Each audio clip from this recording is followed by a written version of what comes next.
Semana J Mais. Oferecimento Band, veste você, veste a vida. E Ótica Retrô, o novo sempre vem. Papanduva tem maior percentual de crescimento do PIB da região, Mafra lidera. Câmaras de vereadores elegem novas mesas diretoras para o ano que vem. Município de Canoinhas libera certidões travadas por dívida de R$1 milhão. Município não renova contratos de especialidades com o Hospital Santa Cruz. E ainda a bonita história de um frei canoinhense que vai deixar seu coração aquecido neste Natal. Estes são os nossos destaques, fique com a gente!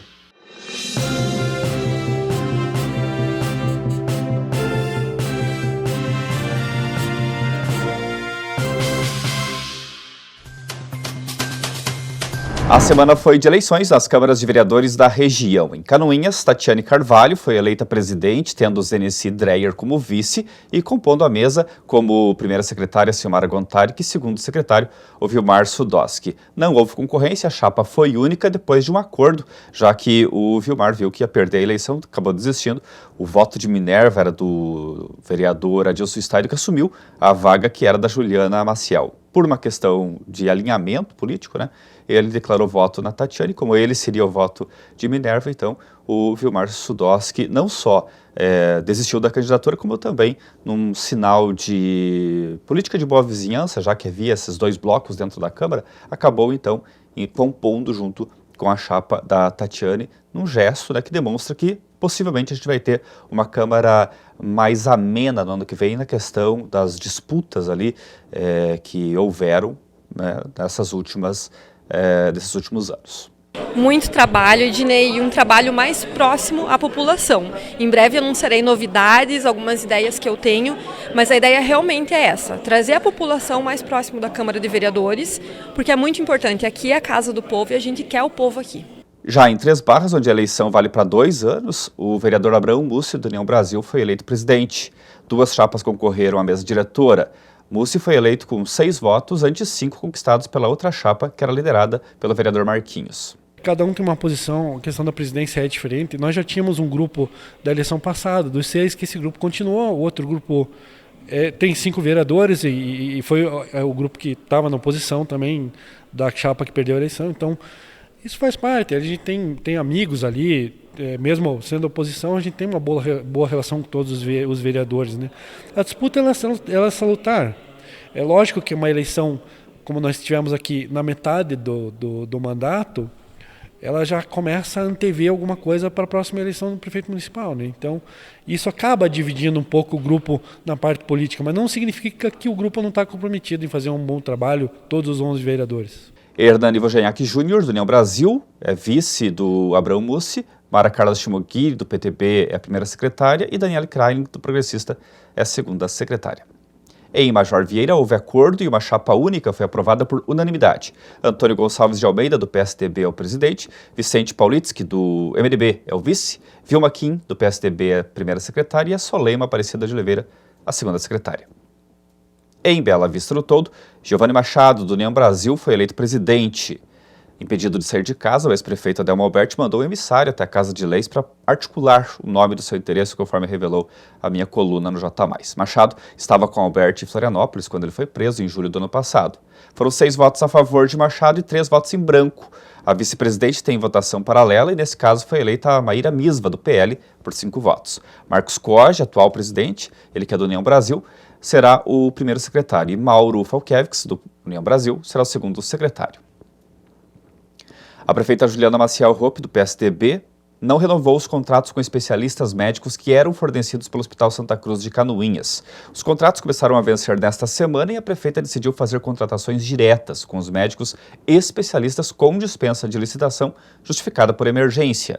A maioria dos contratos já foram concluídos e assinados. A secretária de Saúde de Canoinhas, Franciele da Costa Cola, confirmou que os contratos com o Hospital Santa Cruz não serão renovados, mas o processo dentro do município ainda está em andamento. O município de Canoinhas garantiu na Justiça a liberação das certidões negativas de débito. As chamadas CNDs são documentos emitidos por órgãos públicos, tanto para pessoas de caráter físico quanto jurídico, como é o caso da Prefeitura. A certidão indica que não há pendências financeiras em relação a tributos e também nenhuma falta de entrega das conformidades legais exigidas pelo fisco. Canoinhas estava sem 2 certidões e agora voltou a obtê-las por meio de uma liminar judicial requerida pelo Departamento Jurídico do município. E por que a gente estava com essas CNDs inválidas? Porque houve aquele indiciamento pela CPI dos livros e aí por conta disso, por conta do superfaturamento apontado pela CPI e pela Controladoria Geral do Estado, o município ficou com uma dívida de R$1 milhão, que seria o valor superfaturado que teria que ser devolvido para o Estado. Essa dívida, claro, foi feita pelo ex-prefeito Beto Passos, que foi acusado pela CPI de ter sido responsável por esse superfaturamento. Nessa semana, a prefeita Juliana Maciel Hoppe mostrou a situação caótica do Parque de Exposições Ouro Verde, que virou um depósito de maquinário sucatado. Em coletiva de imprensa realizada nesta segunda-feira no Parque de Exposições Ouro Verde, onde atualmente funciona a Secretaria de Obras do município, a prefeita Juliana Maciel e sua equipe da Secretaria de Obras trouxeram a real situação da secretaria. Nós temos 13 caminhões, 5 em funcionamento, 7 estão estragados. Das nossas máquinas motoniveladoras, nós, quando assumimos o cargo, né, o governo, enfim, nós também temos 7 motoniveladoras, das quais 2 estavam funcionando. Nesses primeiros dias de governo, nós já estamos com mais uma máquina operando, então agora estamos com 3, mas ainda menos da metade, né, das máquinas estão em funcionamento. A secretaria vem passando por uma deficiência muito grande do maquinário, né? Então, a gente não consegue abrir frentes de serviço por falta desse maquinário e estamos aí com praticamente 30% da frota operando, né? Colocar a Secretaria de Obras no Parque de Exposições Ouro Verde teve algumas consequências. O portal teve de ser destruído, as ruas sofreram estragos, assim como a quadra coberta. Quando você vê a realidade do que esse maquinário pesado fez com o parque de exposições, que destruiu o ginásio, que destruiu o asfalto, que destruiu o portal do parque, você vê que o prejuízo, o impacto é muito negativo. Então, a gente tem prioritariamente o objetivo de tirar a Secretaria de Obras daqui, levar para um local definitivo, né? Claro que a solução não é pagar aluguel. Dentre os equipamentos que estão aqui no Parque de Exposições, onde funciona a Secretaria de Obras, há esses carros e outros veículos que serão destinados para leilão. O período de escoamento de safra preocupa a Secretaria. Isso, nós estamos fazendo o levantamento da produção por região da cidade.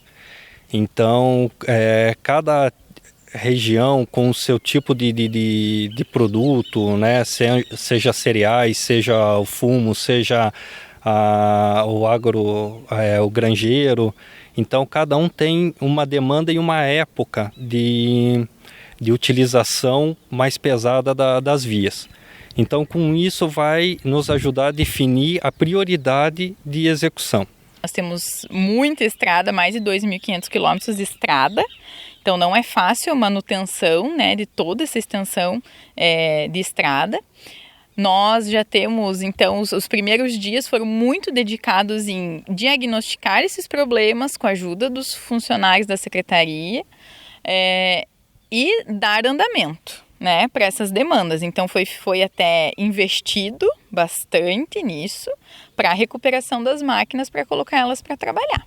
Esta semana foi de encerramento dos trabalhos legislativos, tanto em Florianópolis, na Assembleia Legislativa, como também em Brasília, no Congresso Nacional. Aqui, na Assembleia de Santa Catarina, foram mais de 200 propostas analisadas ao longo dessas últimas 2 semanas. É muita coisa sem importância, mas também tem coisa muito importante, como, por exemplo, o aumento salarial para o governador, vice-governador e secretários de Estado. Na prática, a matéria estabelece em R$ 25.322 os salários do governador, da vice-governadora e dos secretários estaduais que tomarão posse em 1º de janeiro. Isso também abre brechas, né, para que os deputados também aumentem seus salários, e isso não aconteceu só aqui não, aconteceu também no cenário nacional. O governador eleito Jorginho Melo, deputados e senador catarinense, senador Jorge Saif, foram diplomados nesta semana pela Justiça Eleitoral e cerimônia em Florianópolis. A posse ocorre dia 1º de janeiro. Os dados do Produto Interno Bruto, PIB, dos municípios catarinenses divulgados essa semana mostram que todos os municípios do Planalto Norte catarinense tiveram um acréscimo na soma de todas as suas riquezas em 2020, se comparado ao ano anterior. Isso apesar da pandemia. Os dados, contudo, mostram o quão deprimida economicamente segue a região em relação ao restante do estado. Joinville, mais uma vez, segue com o maior PIB de Santa Catarina, seguida de Itajaí, Florianópolis, Blumenau e Chapecó. A região aparece somente na posição 31 com Mafra, obtendo crescimento de 7% em relação a 2019 e, pela primeira vez, ultrapassando a barreira dos 2 bilhões de reais. Canoinhas, 37ª cidade mais rica do estado, teve crescimento de 6%, passando de 1.757 mil reais em 2019 para 1.865 milhões de reais em 2020, último ano do primeiro governo Beto Passos. Três Barras surge na 48ª posição do estado, com um crescimento de 13% do PIB se comparado ao exercício anterior. Foi 1.305 milhões de reais em 2020 e 1.150 milhões de reais em 2019. Porto União aparece na posição 65 no estado, com 17% de crescimento. Itaiópolis vem na posição 70 no estado, com 11% de crescimento. Papanduva, cujo prefeito foi recém-preso, ocupa a 80ª posição, com 19% de crescimento, o maior da região.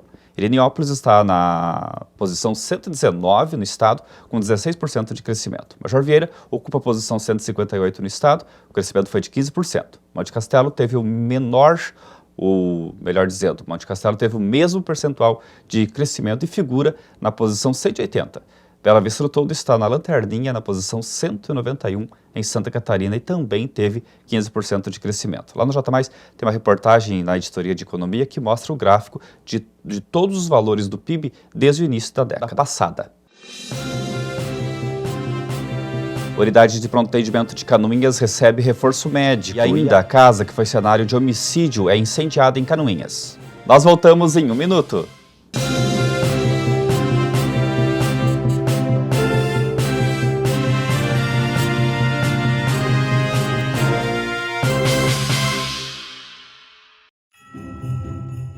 Natal Mágico na Galeria Band. Tem Band Matriz, Band Hering, Band Boutique, Band Balfi e a Band Pop Kids. O melhor presente, com certeza, você encontra aqui. Marcas originais de qualidade comprovada. Ainda tem crédito fácil, com tudo, em até 10 vezes sem juros, no cartão ou no melhor crediário da região. Natal Mágico na Galeria Band. Se é Natal, é na Band. O novo sempre vem. É por isso que é necessário se libertar de velhos conceitos. Mudar. Buscar novas formas de ver o mundo. Trocar padrões por experiências. Independente da época. Ser você mesmo.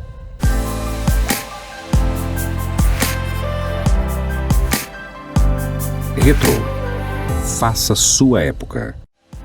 Os óculos e armações retrô você só encontra nas lojas credenciadas. Visite nossa matriz em Canoinhas, Santa Catarina.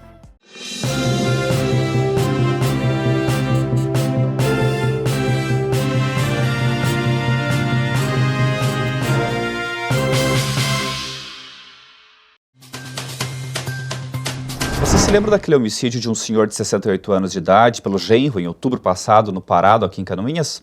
Pois é, a casa onde o crime aconteceu foi incendiada nesta semana. A PM conversou com 2 testemunhas que informaram o nome do acusado de atear fogo na residência. Elas disseram que o homem já vinha há algum tempo dizendo que ia atear fogo na casa e matar os familiares. Disseram também que ele vem fazendo essas ameaças desde o dia em que no mesmo local aconteceu o assassinato de Emílio Pauchuca, de 58 anos, depois de uma discussão de família na noite do dia 19 de outubro. Além da residência, os móveis, R$4.000 que estariam escondidos debaixo de um colchão, foram queimados, além de uma motocicleta Yamaha Factor, que também foi destruída pelo fogo. O acusado negou o crime, ele foi conduzido para a delegacia a fim de prestar testemunho. Nesta semana foi condenado a 23 anos de prisão em regime fechado o autor de um crime de latrocínio ocorrido na cidade de Ilhénópolis, no mês de junho deste ano. O autor do crime, de 40 anos, se tornou suspeito do homicídio de Bruno Crow, de 56 anos, quando as investigações iniciaram logo após a Polícia Civil tomar conhecimento desse caso. Crow foi encontrado morto em sua casa no bairro Valões no dia 5 de junho. Ele apresentava um ferimento na cabeça causado por golpes de um objeto cortante, como um facão. A Polícia Civil de Porto União elucidou um outro crime, um homicídio ocorrido lá em Iliniópolis no dia 19 de novembro.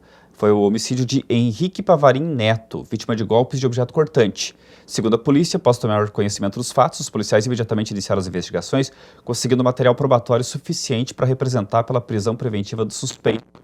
Com o mandado de prisão, os policiais iniciaram as diligências e, durante trabalhos de buscas, descobriram que o suspeito havia fugido da cidade e estaria escondido no interior do município de Paulo Frontin, no Paraná.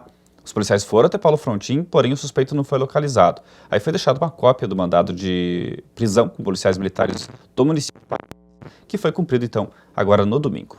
Um homem de 36 anos morreu após ser prensado por um caminhão na tarde de terça-feira em Itaiópolis. O acidente aconteceu em uma propriedade na localidade de São Lourenço. Ilson Dufec de Souza foi atingido por um caminhão que disparou, ficando, segundo os bombeiros voluntários, comprimido entre a parede de uma edificação e o veículo por tempo indeterminado. Ele ainda sobreviveu, mas aí foi hospitalizado, onde infelizmente acabou falecendo. O homem de 31 anos morreu afogado depois que o barco em que estava ter virado em um tanque no interior de Itaiópolis. O caso aconteceu por volta das 3 da tarde de sábado passado em uma propriedade na localidade de São Lourenço. O mecânico Josenei Wozniak, conhecido como Ney, estava na embarcação com 3 crianças quando o acidente aconteceu. Segundo informações dos bombeiros voluntários de Itaiópolis, ele conseguiu salvar os 3 menores, mas submergiu e não retornou à superfície. Um herói de verdade, né? Nessa semana, a Delegacia de Canoinhas divulgou dados a respeito dos trabalhos desse ano de 2022, mostrando que 380 inquéritos policiais que apuram crimes de maior potencial ofensivo e 157 termos circunstanciados que apuram crimes de menor potencial ofensivo e contravenções penais foram instaurados esse ano na Delegacia de Polícia da Comarca de Canoinhas, que encaminhou ainda ao Poder Judiciário 58 cartas precatórias, que são documentos provenientes de outras delegacias de comarcas distintas para tomar depoimentos de pessoas que estão fora da região de origem do crime e precisam ser ouvidas no procedimento policial. Em relação aos procedimentos policiais instaurados durante o ano na Delegacia da Comarca, que geraram representações judiciais, foram registrados uma prisão definitiva, 10 prisões preventivas, 12 prisões temporárias e 10 mandados de busca e apreensão. Conforme o ano avança, há um aumento do cumprimento de ordens judiciais, pois, de acordo com a Polícia Civil, tudo depende do avanço de investigações e do deferimento ou não de tais ordens pelo Poder Judiciário. A unidade de pronto atendimento de Canoinhas agora conta com um 3º médico atendendo durante dia e noite. A prioridade, segundo a prefeita, é justamente a saúde nesses primeiros dias de governo. A UPA já contava com um 3º médico em horário de pico, mas agora esse profissional vai trabalhar das 7 da manhã até as 10 da noite.